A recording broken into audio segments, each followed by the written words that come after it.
Brenton, do you chase percentage or do you rest some blokes this week?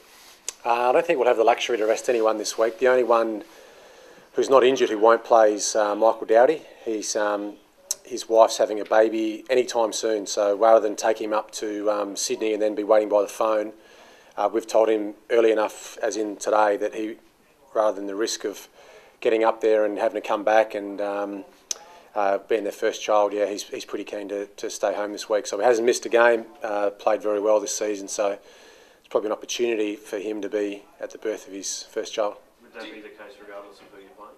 Yeah, that would have been the case, yeah. We sort of earmarked it, we spoke about it about 6 weeks ago. He was keen to stay, so no pressure from us, and regardless of the opponent, he would have stayed home. But obviously with McKernan out, we'll leave Tippett till the last moment again, like we did last time. We probably haven't got the luxury to rest players, but we'll certainly be putting out a really strong 22 this week. Have you talked about chasing percentage at all? I know you can't guarantee it, but the way Morton demolished them last week, it was clear that they went percentage. Well, honestly, if you gave me a 1 point win now, I'd take it, and that's serious. But it depends, I guess. You do the way the competition's going. You have to keep the foot on the throat. So it's really important that you still play a brand of footy that wins your matches. And as I said, I'll take a 1 point win. But if we can win by more, that's a great bonus. But the evenness of the competition, winning's paramount. Have you worked through any scenarios where you are in control of the game, whether you just keep doing what you do, or whether you take the chance to maybe try guys in different places or things like that? That is a balancing act. We do speak about that every week, actually. Regardless of our opponent, the state of the game is there opportunities to try different things, game plan wise or strategy wise, but also two players in different positions. So we've had success this year with obviously Henderson going forward last week for the first time and kicking goals. David McKay across half back has worked really well for us the last 2 or 3 weeks. Brodie Martin played a little bit of time on the wing and forward, where he's been training as a defender all year. So we'll still take opportunities to trial those sort of things if the game's going our way. But yeah, our most important thing is get the win first. I know you've talked a lot this year about how the team's been just focusing on the week by week, but obviously last week's a really big build-up and this week's a very different build-up in the game you're expected to win. Have you noticed anything different about the way they've gone about it? Well, we've been pretty positive, obviously, from the review onwards this week, because the boys played so well last week as a team, and it was we always balance the review. It's 50-50 of things we did well that we've spoken about, but also room for improvement, and that was the same again this week. So we'll look to keep improving it. Some sort of micro issues that we need to improve on really quickly. But you're right, the strength of this group's been looking no further ahead than the next contest, and be foolish to change that for this week and go up there with fat heads. So we'll be the same ruthless side that we've seen for the majority of weeks this year. You said you'd leave it to the last minute with Kurt. How do you rate his chances at this stage, Frank? Yeah, still very good. I mean, we have to obviously be in consultation with the medical department, and they certainly sit above me. If they say no, then I can't say yes, and I wouldn't do that. So if the docs say no, it's an easy decision. He won't play. Is it a fact you said plan for him to train fully tomorrow? Yes. He didn't do much today, but he'll certainly train with the main group tomorrow. There's some protocol from the AFL that we have to go through, and he'll have a final test, I think, on Friday. And if he passes that, then obviously it's up to Kurt whether he feels like he can play, but I think if he passes the test, he'll be fine. Is it a test that you can just pass, or is it either clear cut yes or no? Well, it's a tricky one because I know it's getting more and more difficult for the players to fudge, if you know what I mean. Like back when I was playing, you did the test in pre-season, and you always did it a little bit slower because you knew that when you did, if you wanted to play as a player later in the year, you just went flat out and you'd normally pass. But I know it's a lot more stringent now, and they've changed it all to ensure that those sort of things don't happen anymore. Yeah. Is there somewhat of a culture change though as well? Sorry, is there somewhat of a culture change though as well within the playing group, that recognition that perhaps they do need to rest after having a head injury, given what appear to be the long-term impacts of concussions on the brain? Yeah, I think every case is so unique. You can't compare apples with apples. It's very difficult now, and sometimes we do. Like I said, when I was playing, we did things. you got a concussion, you sort of kept playing almost. But every concussion's so different, and I really like the way the AFL's and the AFL medical team have taken a really strict line with this. I mean, we just can't afford to lose players through us just being pig-headed as coaches and saying, you know what, when I played, we used to keep playing with concussion. You know, it's really important that we get this right. You obviously follow the NFL pretty closely. Concerned with some of the findings that are coming out of there regarding concussion? Yeah, definitely. I mean,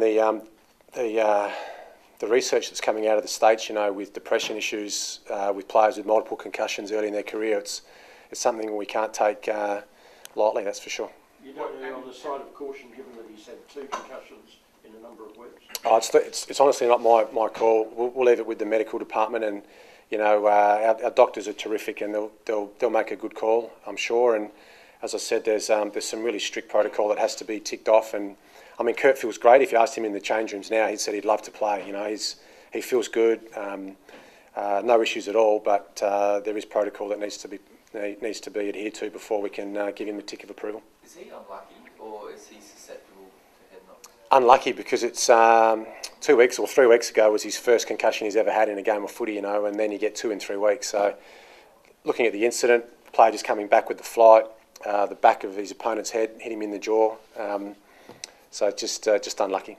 How's Petrenko tracking? Didn't train today, but he's another one that will train tomorrow. He'll be one that'll be touch and go. What about Callanan? Same. Did a bit more than Petrenko today, but he's another one we'll probably leave to the last minute. Just how much of a concern is it trying to play in a forward line with 3 blokes who might be in, or 1 or 2? Or? Yeah, we've got some depth there, and was really proud of the way the couple of guys stood up on the weekend when we had to go really short. You know, our forward line for a lot of the time there was Henderson, Porplesia and McIntyre, which was not what we'd normally trained for. So it was good the way the guys stood up there last week. But we'll have a look at the mix this week. You know, there's some guys that we can bring in to go sort of a bit taller again, and we'll have a look at that tomorrow afternoon and finalise that on Saturday. If Kurt didn't come up with it, would he have to go in small from the start, or? Yeah, we could go small again. We did look dangerous at times when we had the small forward line. What it does give you is more forward pressure on the way out. So you don't normally, it's not the marking targets you look for. It's more ball hits the ground, you've got pressure at ground level. So, I mean, Carlton have used it successfully for a number of years. You know, the small mosquito fleet, the little quick forward line. But I think we prefer the sort of 2 key forwards in our structure and our game plan. So, doesn't mean we can't adapt though. How far away is Graham Johncock? Yeah, he'll be close. He's been on a really heavy training program for the last couple of weeks. Port Magpies had the bye last week, so he did a match sim last weekend, and he's looking good, and he'll be really close this week. Not sure if you've caught up with it, Brenton, but the AFLPA is proposing a luxury tax type style thing similar to NBA and American sports. How do you think that would work in the AFL? You haven't caught up with it fully yet. I know, I probably can't comment because I don't know the ins and outs of it yet, but I know any way that we can help the players have a nice transition from their playing career into the next phase of their life, I think it's very beneficial. Do you think it could help you, I guess, obviously Kurt's out of contract at the moment, sign a guy of his ilk? If that was a big point. Maybe, don't know. I need to have a look at it in a bit more depth. Do you think that some of the richer, it could really benefit richer clubs versus poorer clubs? Too early for me to comment. Yeah, I have to have a good look at it first, I think. I'll get someone to... Do you think it works in the US? Yeah, it works well, yeah. I think it works well. Last week you were talking about the sleeping tablets and that was going to be top of your agenda. Have you got the answers that you're seeking? Yeah, I have, yeah. We're, from our club doctor, we're minimal. We're a club that if a player receives a stimulant, so before the game, he can't get a sleeping tablet after the game, and everything for us is prescription only. So probably on the grand scale, we're very minimum, and our promotion is more about, I guess, the natural means to get to sleep after a game. And players get better and better throughout as their careers get longer. You know about how to help with that. But as far as we're concerned, yeah, we're very minimal on the grand scale of things. Is that the answer you hope for? That's the exact answer I hope for. Yeah. Daniel Tully, you must be really pleased with his development this year, Sando, and the jobs he's taken on. Yeah, he keeps taking scalps every week. He's not that he surprises us because he's meticulous the way that he prepares every week, but we can really trust him, on good opponents every week. And there's a little game within a game this week, because Talia is probably going to play a bit on Cameron, so that's the two favourites, I guess, for the Rising Star are going to probably be against each other, which is a great little story within the match. So, but Dan, he doesn't surprise us because we see how well he prepares, but I know he's starting to get the recognition now that he probably deserves. What about the back six as a whole? I know at the start of the year, Chris McDermott in particular was very concerned about how it was shaping up, and it could be seen as the side's weak link. You must be pleased with the way they've gelled together. Yeah, they've been fantastic. I know we're still trying to find the right mix there with talls and smalls, and almost every week there seems to be one or two changes to that group, but I guess the core of the group's been together all year. When you look at Rutten, Talia, Doughty, Riley, I mean, those guys, those four in particular, haven't missed a game and they've played every match together. So it's just a few little additions we're taking in and out of there almost weekly. But as I said, guys like Brody Smith and David McKay have gone back there with success, and Sam Shaw's been great when he's come in and played there. So it looks like it's starting to settle down a bit now. Because as you know, being a backliner from your playing days, it's almost a team within a team. They have to work together. Yeah, they do rely a lot on the pressure up the field as well, and the boys do express that internally. They seem to play a lot better when there's pressure up the field, and certainly on the weekend when we put pressure on Port, made the job for the defenders a lot easier. You mentioned stimulants there. Is there a list of stimulants that players are allowed to take under the AFL? Caffeine, yeah. Caffeine's the only one, that some players take a caffeine tablet before a game. What have you been doing with Taylor Walker during his time off, like with his tackling? Are you trying to change the way he tackles, or is part of it? Yeah, we are. We're just making some adjustments to his technique, just so when he gets into that position that he feels more comfortable. But he's still training really hard. Tackling's one element of his training program over the next 2 weeks. But he hasn't missed a beat. He'll come back fresh.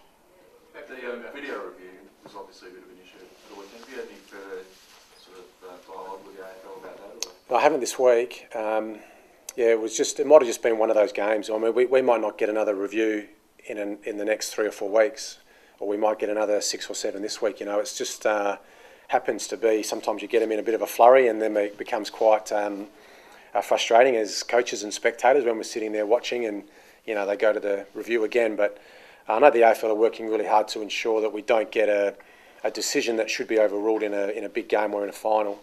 So as long as they keep looking at ways to improve the technology and the system they've got in place, then I think we're happy. It's just when you get a big block in one game, that's when it's you get a bit agitated. It would seem that there's some pretty simple ways that they can improve it though, like cameras on the goalposts and that sort of thing. Is that something you'd like to address maybe in the off-season? Yeah, it might be something they look at next year, yeah. That would be ideal. I know there's a cost involved, but if we're going to do it, we should do it right, and I think that's what the AFL are heading towards. And as I said, I think they're trying to get the best system in place, but I wouldn't scrap it because, as I said, I don't want it to cost a final or a big match, but as long as they just keep tinkering with what works and what doesn't.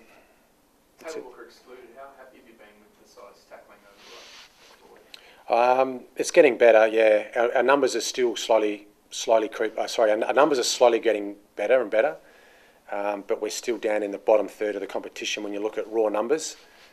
We give away too many free kicks, which should be a tackle, but it becomes a free kick against. So we've just got to keep working on our technique. It's difficult with training because the players are in a recovery phase for so much longer now because of the intensity of each match. So it's more about sort of chalk and talk without actually having to go out and smash each other. So we do rely a little bit on the game to show or to sort of see improvement. So it's another opportunity this week to get better at it, and I think we're slowly on that upward trend curve of getting better. So when you say after a match you look at sort of 50-50 in terms of positives and negatives in the review, is that still pretty consistently one of the negatives? Yeah, it is, yeah. To be honest, it is. It's an area that we need to get better at, and if we're going to compete later in the year, it's imperative that we tackle better. Are you concerned more about the raw numbers or those free kicks that you talked about giving away?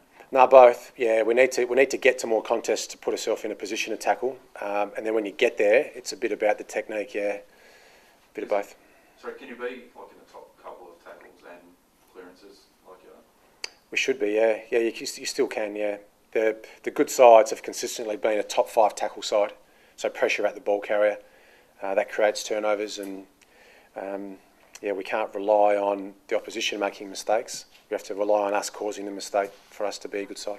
How important is that this week? I mean, GWS has been a pretty tough side, especially when you guys played them. Oh, we really rate them. I really like them. I like what Sheeds and his coaching team are doing up there.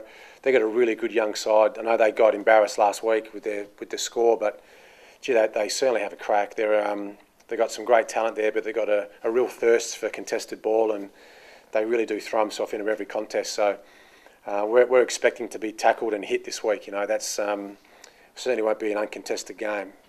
These boys like playing it hard, so it's a good opportunity for us to go up there and try and match it. You'd be looking forward to that? Yeah, it's good. I mean, as angry as I've been this year, it was half time last time we played them, and that's when the boys got their biggest spray for the year. But it was just because GWS's pressure at the ball was fantastic. They're a young group who have a real thirst for hitting bodies. So we've got to make sure we go up there and certainly respect this game and play as hard as we possibly can. You don't reckon that they're running out of puff a bit coming into the later stages of the season? Hard for me to comment because I'm not there, but you sort of sense with such a young group that maybe the season's, it gets longer and longer, and to play that style of game with so many young players is going to be potentially difficult. But I know it was a bad game for them last week, but I've seen them have some great blocks in games this year where they've looked really good.